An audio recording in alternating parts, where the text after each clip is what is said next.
본 방송에서 제공하는 투자 정보는 투자 판단에 대한 조언입니다. 방송에서 제공하는 주식의 가치, 가격 상승 및 가격 하락에 대해서는 방송사에서 보장하지 않습니다.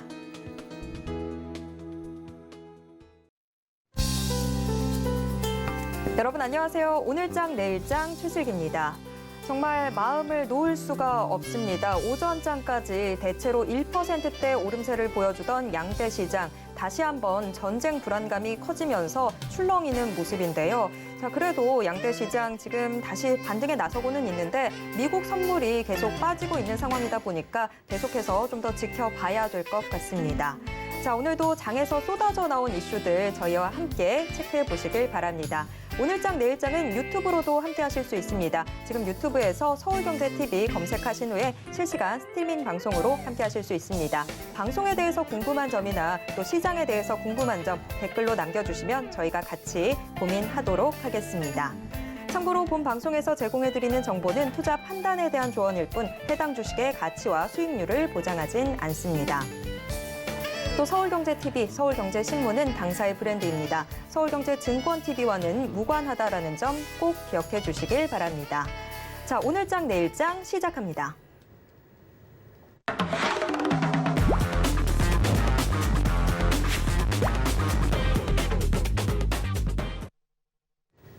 네, 이 시각 보도본부로 시작해 보도록 하겠습니다. 오늘은 증권부 최민정 기자와 함께하도록 하겠습니다. 최 기자 어서 오세요. 네, 안녕하세요. 네, 우선 FOMC 회의를 비롯해서 오늘의 헤드라인 어떤 것들 준비되어 있는지 확인해 보도록 하겠습니다.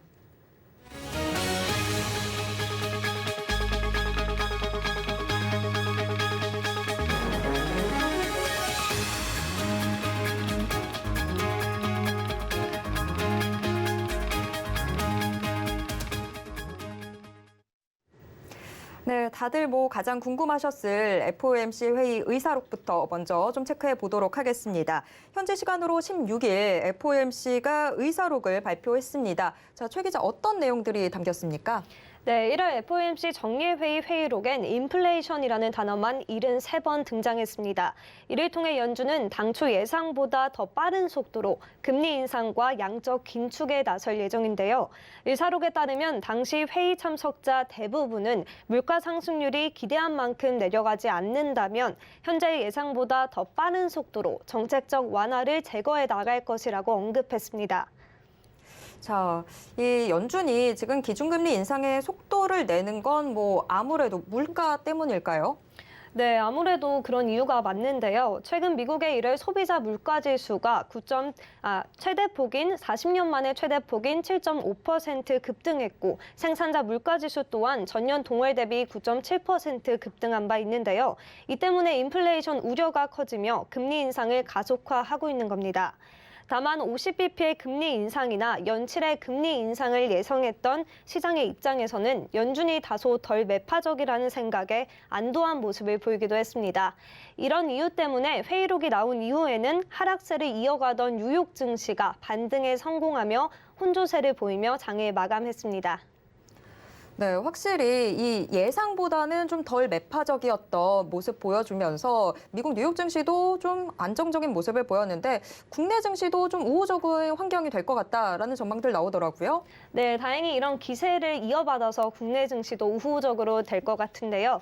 미래에셋증권은 위원들의 발언과 또 FOMC 의사록을 볼 때 3월 연준이 공격적인 통화 정책을 단행할 가능성이 크지 않다며 이런 점은 국내 증시에 긍정적인 영향을 미칠 것이라고 내다봤습니다. 오늘 국내 증시는 견고한 흐름을 보이고 또 이를 지속할 전망이라고 예측했습니다. 실제 코스피는 오늘 장 초반 소폭 상승한 모습을 보이기도 했는데요. 전 거래일보다 0.17% 오른 2734.39의 장을 시작했습니다. 한지영 키움증권 연구원도 1월 FOMC 의사록 안도감이 국내 증시의 상승 요인으로 작용할 것이라고 언급하기도 했습니다. 네, 확실히 돌발 이슈만 없었다면 계속해서 장 끝까지 좀 오르는 모습 보여줬을 것 같은데, 자, 일단 오늘 시장은 조금 더 지켜보도록 하겠습니다. 자, 다음 소식 오스템 임플란트 소식입니다. 오늘 오스템 임플란트의 상장 실질 심사 대상 여부가 결정되는 날이죠. 네, 이른바 오스템 임플란트 운명의 날이라고 불리기도 하는데요. 오늘 거래 재개 여부가 결정됩니다. 이에 오스템 임플란트의 2만 명의 소액 주주들은 불안감에 떨면서 결정을 기다리고 있습니다. 거래소는 당초 지난달 24일까지 실질심사 대상 여부를 결정하기로 했지만 시장에 미치는 영향과 또 사회적인 관심이 커 신중한 판단이 필요하다는 이유로 오늘까지 심사 기간을 연장한 바 있습니다. 네, 지금 뭐 상당히 심사숙고하는 듯한 분위기인데 안타깝게도 지금 시장에서는 이 오스템 임플란트가 상장 적격성 이 실질 심사에서 이 실질 심사 대상에 오를 것이다 이런 전망이 조금 더 힘을 얻고 있는 상황인 것 같아요. 네, 일단 이 오스템 임플란트 횡령 사건 자체가 큰 이목을 받게 된 게 직원 단독이 2천억 원대를 횡령했기 때문인데요. 일단 직원 단독으로 횡령 사건이 발생한 것 자체가 내부 통제가 미흡한 것 아니냐라는 의견이 나오고 있고요. 이에 더해서 부실회계 논란도 더해지고 있기 때문입니다. 심사 대상이 되면요. 일단 영업일 기준으로 20일에서 최대 35일 이내 1심격인 기업심사위원회가 열리고 여기서 상장 유지, 상장 폐지 또는 개선기간 부여가 결정됩니다. 만약 오늘 거래소가 오스템 임플란트에 대해 실질심사 대상에 해당하지 않는다고 결정하면 오스템 임플란트의 거래는 내일 즉시 다시 재개됩니다. 네, 확실히 뭐 오스템 임플란트가 작은 회사도 아니고 그래도 상장사인데 2천억 원이 횡령되는 사실을 여태까지 모르고 있었다는 사실이 참 충격입니다. 그래도 일단 우리 투자자분들 생각하면 거래가 재개되면 가장 좋을 것 같기는 한데 그런데 감사보고서 시즌이 다가오고 있다는 점, 이게 또 변수가 될 것 같네요. 네, 이게 또 한 번 오스템 임플란트의 발목을 잡을 것 같습니다. 감사보고서 감사 의견 비적정이나 의견 거절 등이 나오면 상장 폐지 사유가 발생되기 때문에 또 다시 실질심사 대상 여부에 올라가게 돼서 다시 한 번 더 판단을 해야 됩니다. 결국 거래소 입장에서 생각을 하면 감사보고선 제출 전 섣부르게 거래를 재개하기보다는 실질심사 대상에 이름을 올려놓고 감사보고서까지 받아 실질심사를 진행할 가능성이 높기 때문입니다. 이에 회사 측은 상장 폐지를 최대한 막고자 상장 폐지를 최대한 막고 또 주식 거래를 재개하기 위해 총력전을 펼치겠다는 방침입니다. 네, 모쪼록 우리 투자자분들이 피해를 보는 일은 좀 없길 바랄 뿐입니다. 자, 마지막 이슈 짚어보도록 하겠습니다. 코로나 상황 저희가 좀 체크를 해봐야 될 것 같은데 오늘 확진자가 또다시 최다치를 기록을 했습니다. 네, 이제 점점 더 확진자가 증가하고 있는 모습인데요. 코로나 확진자는 이틀 연속 9만 명을 기록했습니다. 오늘 중앙방역대책본부에 따르면 신규 확진자 수는 9만 3,135명으로 또다시 역대 최다를 기록했습니다. 신규 확진자가 거의 매주 이렇게 배로 불려나는 더블링 현상도 발생하고 있는데요. 이달 말에는 확진자가 20만 명까지 도달할 거라는 전망도 나오고 있습니다.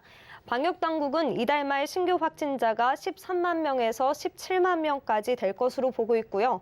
국가수리과학연구소는 내달 초 하루 최대 확진자가 36만 명에 육박할 것으로 보고 있습니다.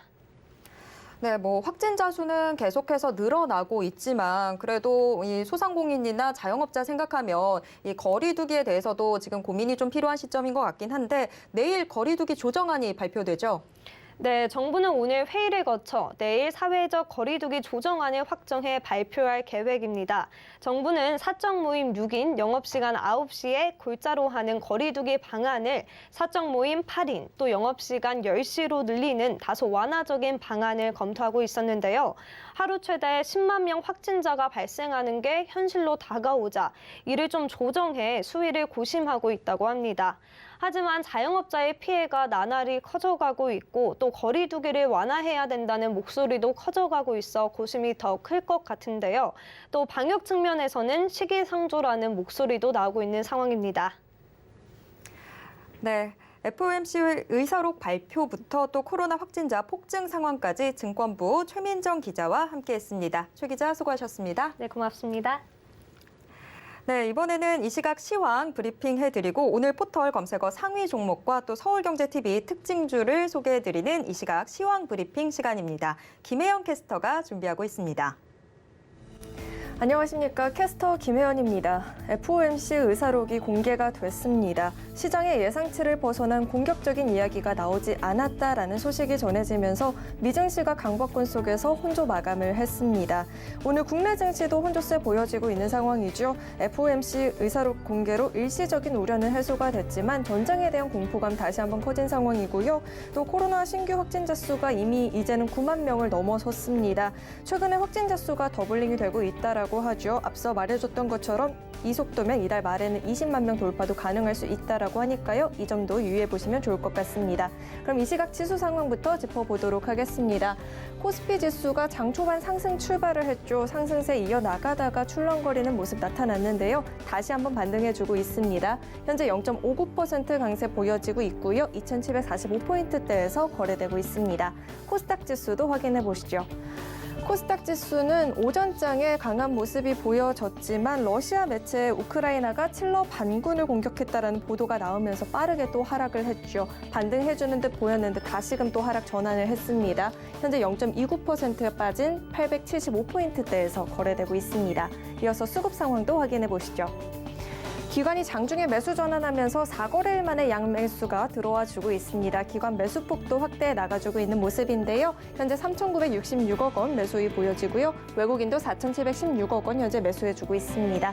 이어서 코스닥의 수급 상황도 확인해 보시죠. 개인이 매수폭을 축소해 나가고 있습니다. 현재 13억 원 소폭의 매수세가 보여지고 있고요. 기관은 현재 457억 원 매수이 보여집니다. 이어서 오늘 상승하는 업종 테마도 살펴보도록 하겠습니다. 화장품주들이 오늘 상승 흐름 가져가주고 있습니다. 대표적인 리오프닝 수혜주 가운데 하나가 또 화장품 관련주들이죠. 미국에서 이르면 다음 주 중에 주 정부들에 대한 실내 마스크 착용 지침을 완화한다라는 소식이 전해졌습니다. 그간 짓눌렸던 색조 화장품에 대한 소비가 폭발할 것이란 긍정적인 전망들이 나오면서 강한 모습입니다. 코스맥스 8%대 강세 보여지고 있고요. 이츠한불 14%대 급등 흐름 보여집니다. 선진 뷰티사이언스는 현재 상한가 진입을 한 모습이고요. 토니모리도 8%대 강세 가져가주고 있습니다. 이어서 오늘 하락하는 업종 테마도 살펴보도록 하겠습니다. 오늘 하락하는 업종이 많지는 않은 상황인데요. 게임주들 사이에서 혼조세가 보여지고 있습니다. 미 증시에서 팬데믹 단계가 끝이 나고 이제는 엔데믹으로 향해 간다라는 이야기가 나오면서 되려 게임주들의 실적이 위축이 됐다라고 합니다. 대표적인 메타버스 게임주였던 로블록스도 어닝쇼크 기록을 했는데요. 국내 게임주 역시나 비슷한 시련을 겪고 있다라고 합니다. 당장 NFT나 메타버스로 수익성 증가가 나타나지 않게 되면서 실망감이 커진 상황이라고 하죠. 넷마블 1.47% 하락세 보여지고요. 펄어비스 4%대 하락폭 보여집니다. 넷게임즈도 현재 2.1% 밀려난 16,350원에서 거래되고 있습니다. 이어서 증시 탑10 확인해 보도록 하겠습니다. 네, 삼성전자가 MWC에서 신형 갤럭시북을 공개했습니다. 공개 이후에 오늘 소폭의 강세가 보여지고 있고요. 카카오 오늘 소폭의 강세 가져가 주고 있습니다. LG 에너지솔루션은 반면에 오늘 하락을 하고 있는 상황이고요. HMM은 서울경제가 뽑은 특징주에서도 나타나고 있죠. 잠시 후에 자세히 들여다보도록 하겠습니다. 서울경제가 뽑은 특징주 확인해 보면요. 패션 플랫폼 지난해 호실적 달성했다라는 소식이 오늘 강한 모습이고요. 라운시큐어 모바일 면허증 신청자가 연일 폭주한다라는 소식 전해지면서 장중에 시세를 분출해주고 있습니다. 그럼 먼저 HMM부터 살펴보도록 하겠습니다. 네, HMM 오늘 장 초반부터 강하게 올라와 주고 있죠. 역대급 실적을 기록을 했다라고 하는데요. 영업이익이 7조 원을 넘어서게 되면서 전년 대비 652% 증가했다라고 합니다. 매출액과 영업이익이 모두 역대 최고치라고 하는데요. 이렇게 확정 실적이 나오면서 주가가 강하게 움직여주고 있습니다. 8%대 강세 가져가주고 있고요. 27,300원에서 거래되고 있습니다. 이어서 살펴볼 종목은 솔루스 첨단 소재가 있습니다. 오늘 긍정적인 뉴스가 나와줬죠. 테슬라의 납품을 시작했다라는 보도가 나왔는데요. 테슬라 자체 배터리 공장에 전지박 납품을 시작했다라고 합니다. 동박의 70%를 공급할 예정이라고 하고요. 현재 5%대 강세 보여집니다. 61,500원에서 거래되고 있습니다. 마지막으로 살펴볼 종목은 GSE가 있습니다. 급등 흐름이 나타나고 있죠. 러시아 매체에 따르면 우크라이나군이 칠러 반군이 장악하고 있는 루간스크 지역 4곳에 선제 공격을 했다라는 이야기가 나오면서 급등하고 있습니다. 석유 가격이 추가로 상승할 수 있다라는 기대감이 있다라고 하죠. 현재 19%대 급등 흐름 보여지고요. 4,315원에서 거래되고 있습니다. 증시 탑10 확인해 봤습니다. 네, 이 시각 시장 상황 김혜영 캐스터와 함께 체크해 봤습니다. 오전장과는 다르게 시장에 좀 불안 심리가 짙게 들이오고 있는 상황인 것 같은데요. 자, 이 시각 객장에는 어떤 일들이 벌어지고 있는지 객장의 생생한 이야기 들어보면서 시장 좀 더 깊게 바라보도록 하겠습니다. 자, 유한타증권 금융센터 동탄지점 백인범 과장 연결돼 있습니다. 과장님 안녕하세요. 네, 안녕하십니까? 네, 오전까지만 하더라도 분위기 좋았는데 돌발 이슈들 나오면서 지금 시장이 조금 흔들흔들한 것 같습니다. 객장에서 느끼는 분위기 어떻습니까? 네, 말씀해 주셨다시피 오늘 오전까지는 무난한 이런 상황 속에서 급작스레 오늘 오후 1시를 전후로 약 한 20분, 10분 정도 다시 시장 변동성이 극화되는 이런 모습이었습니다. 그럼에도 불구하고 외국인과 기관의 수급 동향은 크게 변하지 않았다라는 점에서 좀 먼저 수급 상황 보시면 좋을 것 같고요. 오늘 외국인은 코스피 시장에선 매수세, 또 코스닥 시장에선 매도세를 좀 보여주고 있는 상황 속에서 외국인은 오늘 코스피 시장에서 SK 하이닉스, 또 카카오뱅크, HMM 등에 대한 매수세가, 또 코스닥 시장에선 에코프로 BM, 셀트리온 헬스케어, 상상인에 대한 매수세가 특징적인 모습이었습니다. 기관은 오늘 양시장 모두 매수세를 좀 보여주고 있는 가운데 코스피 시장에선 HMM, 삼성전자, SK이노베이션, 또 코스닥 시장에선 클리오, 클래시스, 모두투어 등에 대한 매수세가 특징적인 모습이었다 볼 수 있겠습니다. 네, 확실히 지금 HMM을 비롯해서 해운주 좀 강세가 돋보이는 상황인 것 같습니다. 자, 그러면 오늘 시장 한마디로 요약을 해보면 어떻게 될까요? 네, 악재 진정에 따른 2거래일 연속 반등으로 좀 정해봤습니다. 하지만 오후 1시 들어서는 좀 이런 말도 좀 변화가 되고 있긴 하지만 그래도 이런 진정세에 따른 반등세는 그래도 오늘까지는 나오고 있는 모습이다라는 점에서 좀 이해를 해주시면 좋을 것 같고요. 우선 오미크론 관련 영향이 감소한 점과 또 경제 정상화 기대감 등이 유입되면서 경기 민감 업종의 강세 속에서 오늘 양지수 오전까지는 모두 상승이 나왔던 모습이었습니다. 우선 미국의 소매 판매라든가 이 FOMC 의사록 관련해서 이제 시장에서는 긍정적으로 좀 해석을 했다라는 점, 특히 이 FOMC 회의록 공개 이후에 이 긴축 강도에 대한 안도감이라든가 빠른 양적 축소, 또 7회 인상 가능성은 좀 낮게 해석이 되고 있다라는 점 등은 시장에 좀 안도감을 주었던 모습이었다 보시면 좋겠습니다. 하지만 오늘 시장에서 아직도 갈 길은 멀다라고 보여지고 있는데 앞서도 간략히 말씀드렸다시피 1시 이후에 나온 이 우크라이나 관련 포격 소식 등은 뉴스로 전해지자마자 장중 낙폭을 상당히 크게 키우는 등 변동성을 좀 키웠다라는 점. 물론 20, 30분 지난 이후에 찌라시라든가 오보로 좀 확인이 되었다라는 소식도 있긴 하지만 이러한 이 찌라시성 소식에 전체 시장이 이만큼 흔들렸었다라는 점은 여전히 취약한 투자 심리와 시장 상황이 반영된 측면이 아직도 크다라고 보시면 좋을 것 같고요. 그렇기 때문에 지금 오늘 연 이틀 급락에 따른 기술적 반등 성격이 강하다라는 점은 다시 한번 인지를 하시면 좋겠고, 그리고 특히나 2거래일 연속 반등이 나왔던 주 요인이 아이러니하게도 이 우크라이나 관련 지정학적 리스크가 완화된 측면에 따른 회복이었다라는 점은 오늘 오후 1시에 이런 뉴스 관련한 변동성으로 다시 한번 확인을 해봤다라고 보시면 좋겠습니다. 또 그리고 그 외에도 긴축이라던가 금리 관련 우려감은 아직 잔존해 있다라는 점도 반등에 따른 긍정적인 기대감보다는 반등 시 어느 정도 현금 비중 확보에 따른 향후 변동성을 좀 대비해야 되는 시점으로 바라봐야 되지 않을까라고 보여지고 있고요. 오늘 시장에서 외국인은 게임과 제약주를 좀 집중 매도하는 모습 등에 있어서 이들 업종 같은 경우 오늘 시장에서 추가적으로 상대적인 약세를 보여주고 있다라는 점, 그리고 또 시장 전체적으로 봤을 때 외국인 수급이 연속적으로 들어오기에는 아직은 확인해야 될 것이 많다라는 점에서 경계감은 늦추지 말아야 할 것으로 보여지고 있습니다. 일단 오늘 대부분 업종 상승 속에서도 해운 업종의 상승세가 좀 오전 시장에 특히 좀 눈에 띄었던 모습이었는데 오늘 흥하운의 상한가 또 HMM의 9%대 강세 등은 아무래도 호실적과 물류대란 이슈가 이 해운 업종에 긍정적인 이슈로 작용하고 있는 모습입니다. HMM의 호실적에 대한 호실적 속에서 이런 해운업종의 실적에 대한 긍정적인 평가, 또 그리고 물류 대란이 아직은 지속되고 있다라는 점은 해운업종의 강세 요인으로 작용하고 있다라는 점은 긍정적으로 보시면 좋겠고, 하지만 리스크 요인은 이 국제유가 상승 등에 따른 원가 상승 부담이 잔존해 있다라는 점은 향후 해운업종의 추가 상승을 제약할 여지도 있다라는 점 반면으로 좀 다시 한번 좀 인지를 해보시면 좋을 것 같고, 오늘 뭐 해운업종 상승세 나오는 가운데 뭐 HMM, 대한해운, 페노션, 뭐 흥하해운 등의 강세 등이 역시나 눈에 띄었던 모습이었다 볼 수 있겠습니다. 네, 좀 느슨해지려고 하는 시장에 다시 한번 팽팽하게 긴장감을 주는 이슈들 나오고 있는 상황인데 이슈들 좀 정확한 이슈들인지 저희도 같이 체크해 보도록 하겠습니다. 자, 지금까지 유한타증권 금융센터 동탄지점 백인범 과장과 이야기 나눴습니다. 과장님 오늘 말씀 고맙습니다. 네, 감사합니다. 네, 이번에는 한 주간의 경제 이슈 살펴보는 경제인 이슈 시간입니다. 카카오페이 증권 기업금융센터의 윤정식 부장과 이야기 나눠보도록 하겠습니다. 부장님 안녕하세요. 네, 안녕하세요. 네, 우선 FOMC 회의 의사록부터 좀 짚어보려고 합니다. 투자자들의 관심이 가장 많이 쏠려 있었던 이슈였는데 그래도 다행히 좀 걱정했던 것보다는 매파적인 발언들은 덜 나왔습니다. 자, 어떤 내용들 담겨 있었는지 간밤 미국 증시 상황과 함께 설명해 주시죠.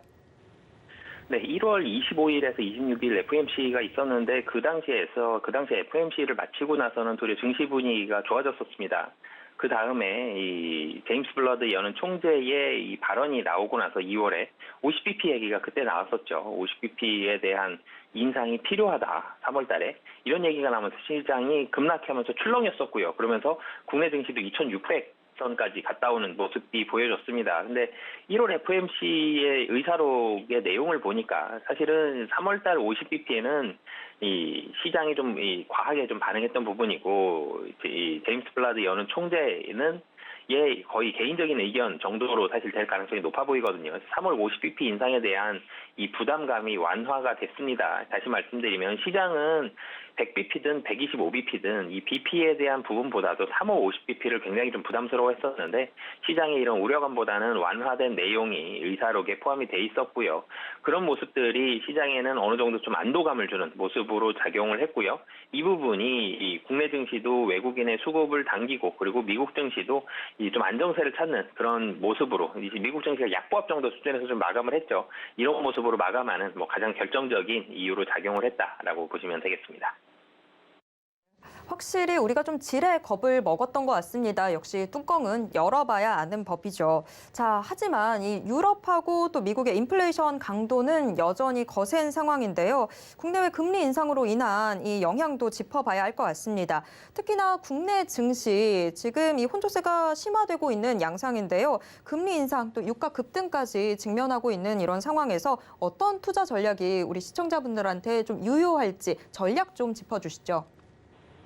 네, 우선은 이 유가적인 부분은 러시아와 우크라이나 사태가 장기화가 될 가능성은 좀 낮아 보입니다. 러시아와 우크라이나 사태로 인해서는 국제 유가는 사실 큰 폭으로 움직일 수도 있거든요. 러시아에서 만약에 이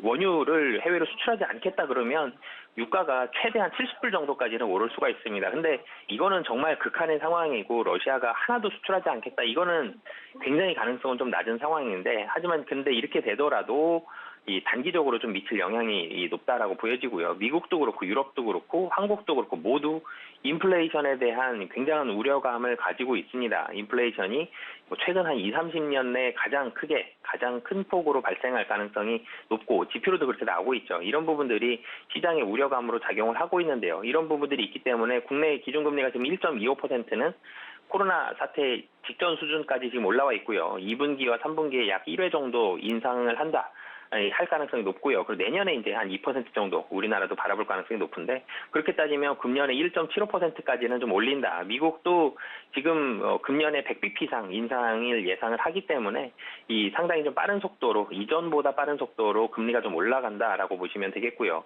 금리 인상은 가장 뭐니 해도 1번이 은행주입니다.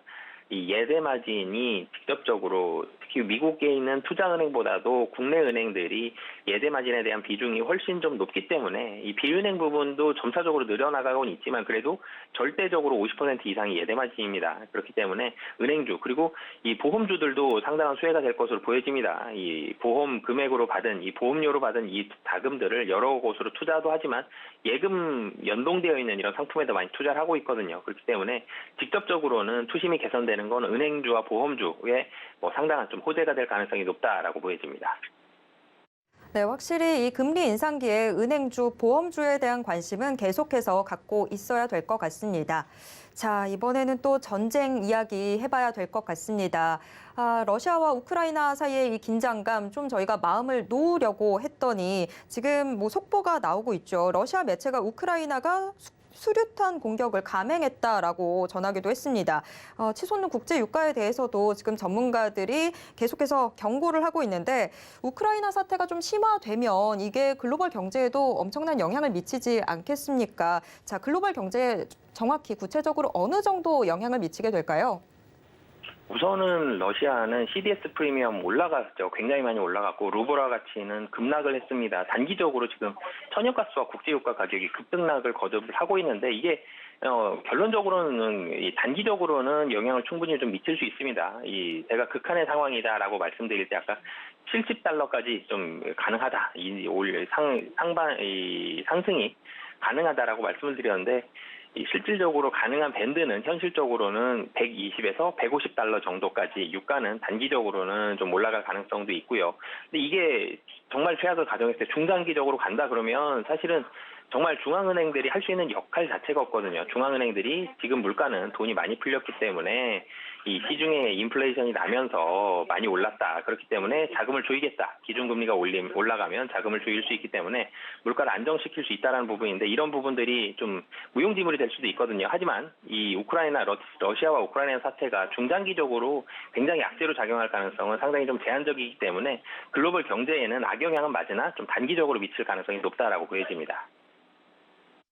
단기적으로 좀 영향을 미칠 것 같다라고 이야기해 주셨습니다. 자, 그리고 오늘 발표되게 될 이 오스템 임플란트의 거래 재개 여부에 투자자들의 눈이 쏠리고 있습니다. 오스템 임플란트뿐만이 아니라 최근에 계양전기 또 에코프로비엠까지 내부 리스크가 연이어 발생하면서 이것 때문에 이 코리아 디스카운트 해소될 수가 없지 않겠느냐, 이런 이야기들도 나오는데, 자, 증권가에서 지금 보고 계시는 이 최근 이슈들에 대한 시각, 또 업계에 미치는 파장 좀 어떻게 보고 계신가요? 네, 사실은 이 증권사 펀드들에서 많이들 기관들에서 이 투자를 할 때 1번은 손실을 보지 않는 게 1번입니다. 누가 수익을 많이 내느냐는 한 3번 이상 아래로 밀리는 요인인데 1번이 손실을 봐야 되지 않아야 되거든요. 이슈가 없어야 되고요. 그런 부분에 있어서는 이런 이 뉴스들이 발생하면 오스템 임플란트도 그렇고요. 에코프로비엠, 계양전기 모두 다 기관은 이런 뉴스가 나오면 1번이 매도합니다. 그렇기 때문에 내부 리스크 같은 경우는 기관은 보수적으로 대응을 하고 기업 신뢰도에는 상당한 좀 상당한 타격이 있죠. 그렇기 때문에 향후에 자금 유치라든지 자금 조달 같은 부분에 있어서도 굉장히 좋지 않은 그런 모습을 갖게 됩니다. 그렇기 때문에 시장과 전체적으로는 시장에 대한 신뢰도도 많이 떨어뜨리고요. 이런 부분들이 전체적으로는 부정적인 영향이 나올 수 있고 오스템 임플란트 같은 경우도 향후에 거래 재개가 될 수는 있겠지만 당장은 거래 재개가 만만치 않거든요. 금년 안에 거래 재개는 쉽지 않은 그런 상황들 가능성이 높기 때문에 전체적으로는 좀 보수적으로 보시는 게 좋을 것 같습니다. 네, 좀 보수적인 의견 주셨습니다. 자, 오늘 우리 증시 좀 지금은 상승폭이 줄어든 모습이긴 합니다만 그래도 이 업종별로 해운 화장품 업종이 상당히 강세 보여주고 있는 상황인데요. 이 주요 흐름과 내일장에서는 어떤 업종들이 강세를 보이게 될지 좀 전망 짚어주시죠. 네, 오늘 같은 경우는 사실은 시장이 좀 더 좋았었죠. 지금 외국인과 기관 큰 폭의 매수가 들어왔지만 장중에 우크라이나에서 도발을 한 번 했죠. 그렇기 때문에 이런 부분들이 시장에 영향을 미치면서 상승폭을 상당히 좀 줄였습니다. 한 1.5% 정도까지 올라갔었던 상승폭이 상당히 좀 많이 줄어들었었고 코스닥은 순간적으로 마이너스 2%까지 갔다 오는 이런 모습들이 나왔었는데 단기적으로는 그렇기 때문에 좀 전처럼 이런 우크라이나에 대한 영향력이 상당히 좀 많이 있을 것으로 예상이 되고요. 하지만 이거는 중장기적이진 않다라고 말씀을 드렸죠. 그렇기 때문에 전체적으로는 실적 호조 섹터, 오늘 같은 경우 수급이 들어오는 게 전기전자, 반도체를 중심이 되는 전기전자, 그리고 금융업, 은행으로 중심이 되는 금융업, 그리고 이 해운과 항공이 중심이 되는 운수 창고 쪽으로 매수가 많이 들어오고 있는데 이 세 섹터가 모두 실적이 좋은 섹터입니다. 그렇기 때문에 실적이 좋은 이 섹터들 중심으로 좀 대응을 하셨으면 좋겠고요. 이 박스권 움직임이 굉장히 박스권 가능성이 상당히 좀 높습니다. 2650에서 2800선이기 때문에 모두가 다 올라가기는 힘든 시장이죠. 박스권 안에서 실적 호조세를 보이는 이런 종목과 섹터들 중심으로 대응을 하시는 게 좋을 것 같습니다. 네, 확실히 뭔가 이렇게 불안한 이슈들 나오는 상황에서는 실적이 가장 탄탄한 근거 있는 이 지표가 되는 것 같습니다. 실적 호조주들 중심으로 좀 체크해 보도록 하겠습니다. 자, 지금까지 카카오페이 증권 윤정식 부장과 함께했습니다. 오늘 말씀 고맙습니다. 네, 감사합니다. 네.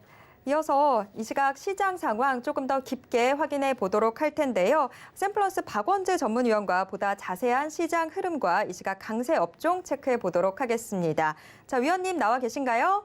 네, 안녕하세요. 박원재입니다. 네, 안녕하세요. 자, 시장이 오전장과는 분위기가 좀 많이 달라졌습니다. 자, 지금 이 시각 시장 상황 좀 짚어주시죠. 네. 정말 그 유해생 변수에 이렇게 취약할 수가 있나 싶을 만큼 굉장히 변동성이 좀 심하게 나타나고 있습니다. 오전장까지 좋았어요. 어제에 이어서 낙폭과대에 따른 반등이 잘 이루어지고 있다가 요 시간이죠. 해외 타전이 됐죠. 러시아 국영통신 스푸니트가 우크라이나에서 공격이 있었다. 이런 뉴스가 나왔습니다. 굉장히 급락을 하다가 이제 회복되는 모습인데요. 후속 보도가 아직 나오지 않기 때문에 진위 여부는 조금 장 마치고 나서 파악이 돼야 되겠습니다만 일전에도 한번 오보가 한번 있었어요.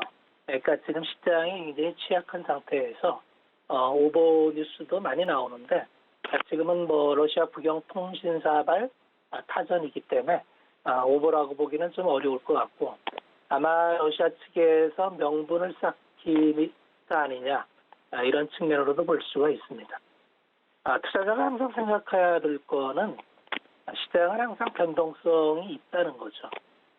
지금 시장의 위치와 지금 시장이 그 변동성을 얼마나 반영하고 있느냐가 사실은 우리 투자자가 관심을 가져야 될 핵심 사안입니다.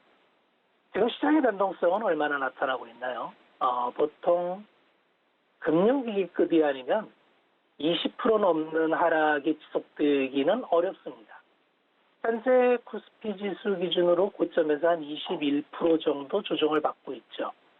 20%가 넘는 조정이라고 하면은 정상적인 권역에서는 조정을 받을 만큼 받았다. 이렇게 볼 수가 있습니다. 평이한 수준의 조정이라면 대체로 한 10%대 이렇게 조정을 받습니다. 과거에 예를 보면은 실적이 완전히 부러졌던 2018년 같은 경우에 한 28%, 코로나 같은 경우가 한 36%, 금융위기가 나왔을 때가 반토막입니다. 그 외에는 대체적으로 한 10%대 조정에 머물러요. 그럼 지금의 어떤 대외의 불확실성이 금융위기급 위기냐, 그렇게 보여진다면 지금이라도 포트 조정을 통해서 현금화 대응을 하는 게 효율적이겠지만 지금 시장이 우려하고 있는 것은 긴축에 대한 우려죠. 긴축에 대한 우려가 선례가 딱 한 번 있었어요. 2018년도에 한 번 있었던 이 정도의 선례가 있는데 이 한 번의 선례를 가지고 판단하기는 좀 어렵고 그냥 우리가 상식적인 판단을 한다면 연준에서 목표로 하고 있는 고용과 물가 안정 두 가지 축 중에서 지금의 무게의 중심이 물가로 가 있는 것은 맞습니다. 그런데 고용을 쉽게 얘기해서 성장을 훼손시키면서 이 목적을 달성하기는 어려워요. 지금 시장에서는 지금 연준에서 빅스텝을 밟을 것이다. 올해의 금리 인상이 7회에서 8회에 달할 수 있다. 이런 우려가 지금 시장에 이만큼의 조정을 나타낸 거죠. 그런데 3월 달 이후에 연준의 행보가 실질적으로 시장이 우려한 것보다 약하다고 생각이 되면 지난 이틀 동안 반등이 나왔듯이 시장은 또 언제 그랬냐는 듯이 새로운 모습을 보입니다. 중요한 거는 시장은 언제나 실적과 심리의 싸움이에요. 지금 실적에 대해서 원자재가가 많이 올라감으로 해서 코스트 푸시의 압박이 굉장히 심하지요. 가격 전제가 안 되는 섹터는 굉장히 실적이 전망이 좋지가 않습니다. 그러나 가격 전제가 잘 되고 있고 실적이 부러지지 않는 섹터도 많은데 그런 기업은 시장의 심리로 인해서 억울하게 빠지고 있는 섹터가 많이 있어요. 만약에 지금 내가 갖고 있는 종목이 실적 베이스로 사상 최고치를 경신하고 있고 올해도 사상 최고치가 예상이 된다면 그렇게 두려워할 것만은 아니라는 거죠. 오히려 기회로 삼아야 된다는 생각도 반면교사를 좀 삼아야 될 거고요. 한국 시장은 대외 의존성이 높다 보니까 매크로 이슈에 굉장히 취약합니다. 이런 변동성은 불가피한 면이 있고요. 이럴 때 투자자는 지켜보는 방법이 최선입니다. 내가 뭘 하려고 하기보다는 시장의 방향을 바뀌는 것을 좀 지켜보면서 그렇게 가면 되겠고요. 오늘 특징 업종을 보면 화장품주가 굉장히 좀 탄력 있게 올라오는데 아마 이것은 누구나 다 인정하다시피 이제 오미크론의 확산세가 분명하게 꺾이고 있죠. 이거에 대한 시장의 기대가 오미크론이 꺾여서 마스크를 벗게 된다면 이런 가정이 또 들어가는 거죠. 아마 화장을 하지 않을까, 수요가 늘지 않을까 이런 기대가 올라오고 있습니다. 그렇다면은 뭐 색조 화장부터 시작해서 OEM 업체, 용기 업체 이런 업체들이 수혜를 받을 텐데 대체적으로 CNC 인터내셔널이나 클리오, 그 외에는 코스맥스나 한국콜마, 그리고 펌팩 코리아, 연우 이런 종목이 되겠습니다만 한 가지 여기서 우리가 이제 생각을 해봐야 될 거는 화장품 섹터가 성장을 구가했었던 거는 중국에 대한 수요였죠. 그런데 중국이 자체 브랜드가 많이 올라왔습니다. 그리고 중국 역시도 지금 경제 상황이 녹록지가 않죠. 그래서 지나친 기대보다는 모멘텀을 활용한 아주 효율적인 대응이 좀 필요하겠다. 그런 말씀을 드리겠습니다. 남은 시간 대응 잘 하시고요. 오늘은 여기까지 하겠습니다. 네, 너무 섣부르게 마음을 내려놓으려고 했던 것 같습니다. 아직 시장 갈 길이 먼데 조금 더 같이 지켜보도록 하겠습니다. 자, 지금까지 박원재 전문위원과 이야기 나눴습니다. 위원님, 오늘 말씀 고맙습니다. 네, 고맙습니다. 네, 저는 잠시 후 이슈 칼럼으로 돌아오도록 하겠습니다.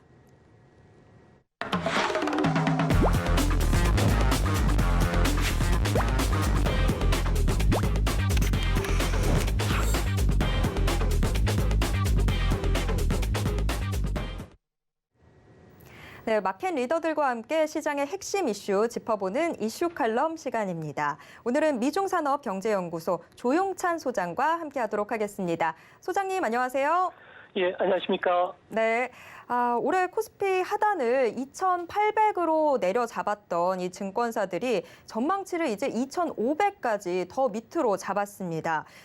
지금 올해 시작한 지 아직 2달도 채 지나지 않았는데 전망치가 굉장히 크게 수정이 됐습니다. 우리 시청자분들, 투자자분들 바닥을 어디로 좀 잡고 투자에 접근하시면 좋을까요? 네, 최근 한 달 만에 그 증권사들의 예측 보고서들을 보면요, 2,500선마저 뚫릴 수 있다고 부랴부랴 하향 조정시키고 있는데요. 증권회사들이 전망치를 낮춘 것은 인플레이션 압력 때문에 1월 그 FOMC 의사록처럼 빠른 속도로 양적 긴축 그리고 금리 인상에 나서고 있기 때문에 그렇습니다. 특히 뭐 우크라이나 사태가 언제 또 재발될지 모르는 상황이고요. 또 올림픽 뒤에는 미중 간의 갈등이 기다리고 있습니다. 이 때문에 금융 시장의 변동성은 커질 것은 분명한데요. 다만 과거 경험으로 보면요, 우리나라 증시의 주가 수익 비율이 10배, 그리고 주가 순자산 비율이 1배일 경우는 항상 바닥권에 도달하면서 이 수준에서는 투자 위험이 없었다는 점에서 아무래도 2700선을 전후에서는 바닥이 형성될 가능성이 높지 않나 이렇게 보입니다. 네. 자, 오늘 시장 이야기 조금 더 해본다면요. 코스닥도 좀 짚어봐야 될 것 같습니다. 지난 11일 기준으로 전 세계 주요국의 이 주식시장 등락률 가운데 코스닥이 최하위로 집계가 됐습니다. 정말 연초부터 힘든 시간을 보내고 있는데 지금 오늘만 하더라도 코스피는 지금 좀 회복하는 모습 보여주고 있지만 코스닥은 여전히 지금 보합권 맴돌고 있습니다. 코스닥이 좀 유난히 맥을 못 추는 이유가 있다면 뭐가 있을까요? 네, 뭐 이번 주 화요일까지도 보면요, 연초 이후에 한 15% 가까이 코스닥 지수가 하락을 했는데요. 이는 외국인들의 순매도 압력이 강하기 때문에 그렇습니다. 코스피 같은 경우에는 올해 들어서 외국인들이 무려 2조 6천억 넘게 순매수를 했고요. 코스닥에서는 4조 원 가까이 순매도를 하고 있습니다. 우리나라 코스닥 시장은 다른 증시나 또 코스피보다도 환율이나 금리에 아주 민감한데요. 외국인들은 이주열 방어선이라고 하는 1200선이 무너진다면은 자금 유출 또 금리 인상으로 인해서 아무래도 경기 침체에 빠질 가능성을 가장 우려했던 것으로 보입니다. 이외에도 외국인들 같은 경우에는 미국의 기술주들을 기준으로 봤을 경우에 2014년 이후에 5배나 주가가 상승했는데 페이스북처럼 실적 확대 브레이크가 걸린 종목들을 걸러내기 위해서 견고한 비즈니스 모델을 갖춘 기업 중심으로 포트폴리오를 재구성하고 있는데요. 이 때문에 이거와 관련된 매도 압력이 당분간 앞으로도 계속 나오지 않을까 보입니다. 네, 외국인들의 움직임에 따라서 코스닥이 좀 요동을 치고 있는데 조금 더 지켜봐야 될 것 같습니다. 자, 이번에는 시선을 또 러시아로 옮겨보도록 하겠습니다. 지난 2014년 이 러시아의 크림반도 침략 시에는 증시에 미치는 영향이 그렇게 크지는 않았습니다. 자, 그런데 요즘에는 좀 다른 분위기 감지되고 있는데 자, 그때처럼 이번에도 좀 증시에 미치는 영향 제한적이게 될까요? 아니면 뭐 다른 상황이 나타날 수도 있는 걸까요?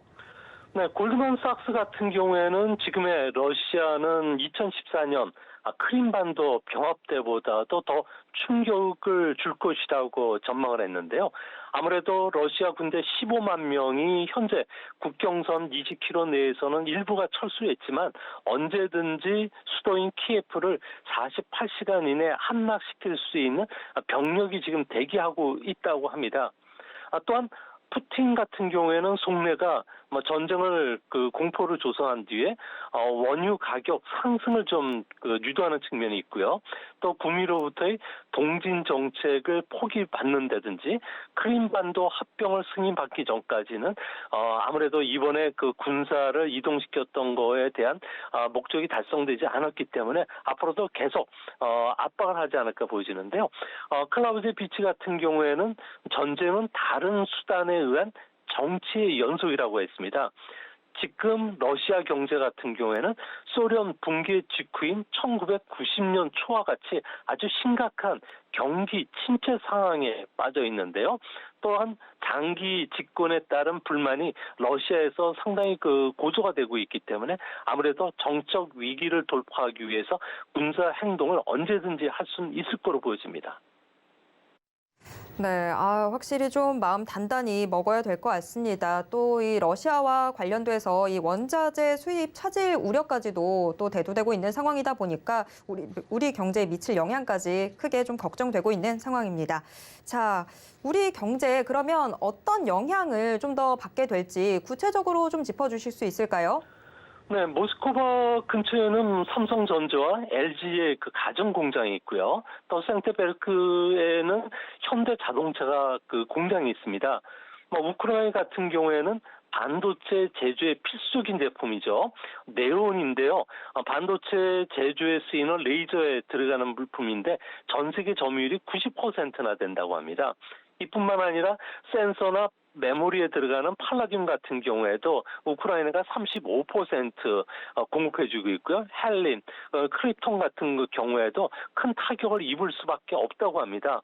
러시아 같은 경우에도 팔라듐, 니켈, 알루미늄, 그리고 요소, 비료, 그래서 반도체 관련 소재들을 다양하게 주요 생산하는 국가인데요. 이 때문에 삼성전자, 인텔, TSMC 같은 경우에도 아무래도 그 소재 수입에 비장이 걸린 상태인데 2014년 러시아가 크림반도 합병 시에 네온 가격이 600% 정도 급등했기 때문에 하루속히 빨리 대체 공급처를 찾든지 재고를 확보시키는 게 시급한 현안이 됐던 것으로 보여집니다.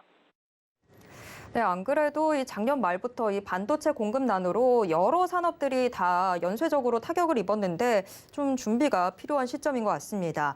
자, 그런데 러시아와 우크라이나가 이 세계 무역에서 차지하는 비중은 뭐 절대적으로는 작습니다만 그래도 석유, 천연가스 또 밀 생산에는 상당 부분을 차지하고 있지 않겠습니까?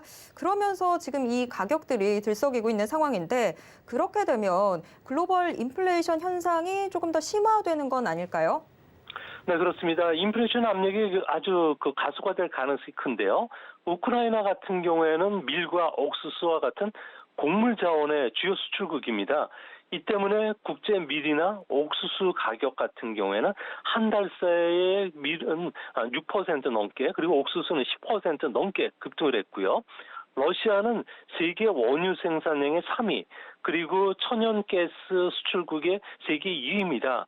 유럽 전체가 소비하는 천연가스의 40%를 공급해주고 있기 때문에 블룸버그가 유가가 $100까지 올라간다면은 미국과 유럽의 물가는 추가로 0.5%포인트 정도 더 높아진다고 하고요. JP 모건 같은 경우에도 2014년에 지정학적 위기가 유가에 영향을 끼치면서 배럴당 $140까지 치솟았던 적이 있습니다. 이 때문에 이번에도 1분기에 브렌트유 같은 경우에 배럴당 $150까지 넘어갈 것으로 보고 있는데요. 이 때문에 앞으로 1분기 각국 중앙은행들 같은 경우에는 인플레이션 퇴치가 가장 중요한 업무가 됐고요. 또 대응책을 마련하기 위해서 다양한 정책 수단들을 내놓지 않을까 보입니다. 네, 확실히 물가가 참 큰 문제가 되는 것 같습니다. 그런데 현대경제연구원이 올해 국제 유가가 이 배럴당 $100를 기록할 경우에 우리나라 경제 성장률은 0.3%포인트 하락하고 그런 동시에 소비자 물가 상승률은 1.1%포인트 오를 거다 이렇게 내다봤습니다. 경제 성장률은 후퇴하는데 물가는 상승하면 지금 이거 스태그플레이션을 좀 걱정해야 되는 상황 아닙니까? 네, 지금 벌써 러시아 같은 경우에는 스태그플레이션 압력에 직면하고 있는데요. 국제 유가 같은 경우에는 생산 원가뿐만 아니라 투기 세력의 수요라든지 또 공급 요인, 또 지정학적 요인에 의해서 영향을 받게 됩니다.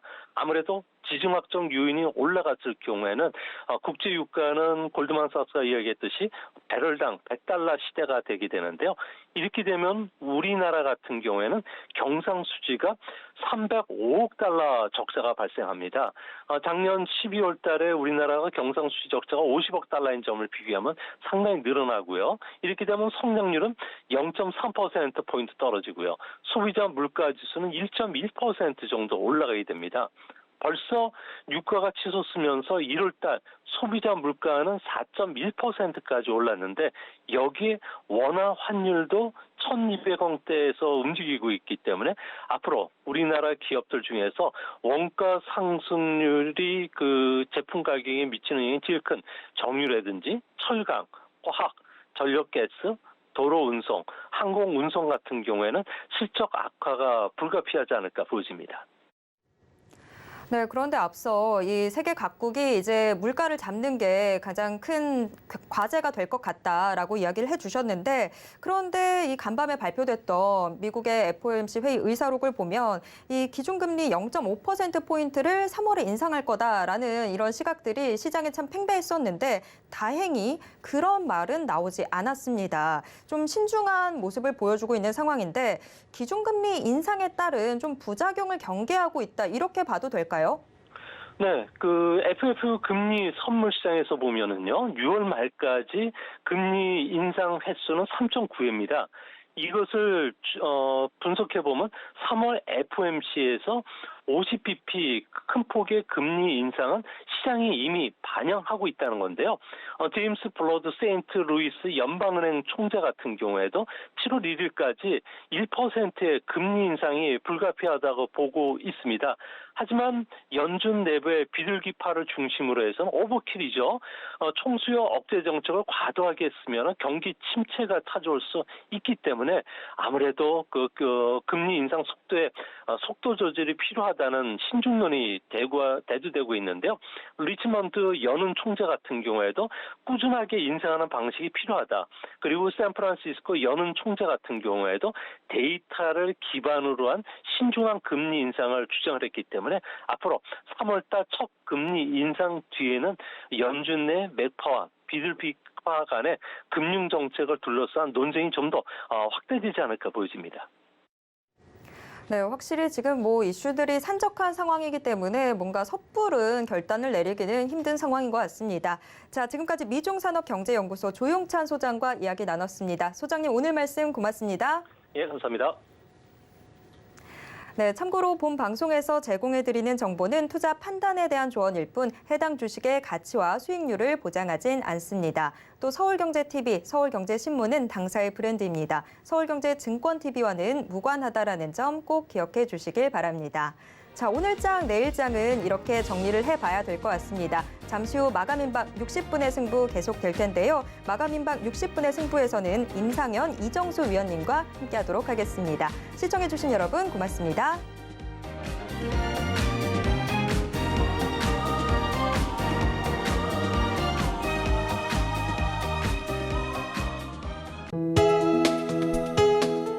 본 방송에서 제공하는 투자 정보는 투자 판단에 대한 조언입니다. 방송에서 제공하는 주식의 가치, 가격 상승 및 가격 하락에 대해서는 방송사에서 보장하지 않습니다.